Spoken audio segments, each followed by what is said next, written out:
seen frère la Ndiaye Touba maa leen nuyu di leen ziar di leen jox seen wàccuwaay bu ngeen gisee ni ñu ngi grand théâtre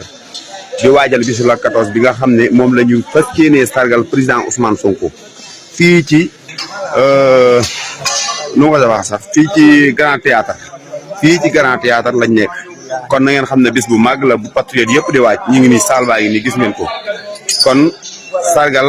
président Ousmane Sonko la 14 incha allah ñu ngi ci woo sénégalais yëpp bàyyiwuñu kenn. gars yi nuyu naa leen ziar naa leen tey damaa ñëw fii ci CICES suñu benn bokk patriote suñu xarit suñu doomu ndey ñu koy Sustin Korea mooy niveau DC bu CICES moo waraloon passation de service bi tey ñoom Ndiaye Touba ak influenceur yëpp a ngi fi làmmi yu daaroo borom réew meeg ñëpp a ngi fi kenn desul ndax Sustin day jàmbaar ci parti bi di jàmbaar ci patriote yi xam nga jàmbaar ci parti bi jàmbaar ci patriote yi day ñaar dafa boole ñaar yëpp kon ñu ngi wax yan bi yàlla na oyof barke sëñ Bamba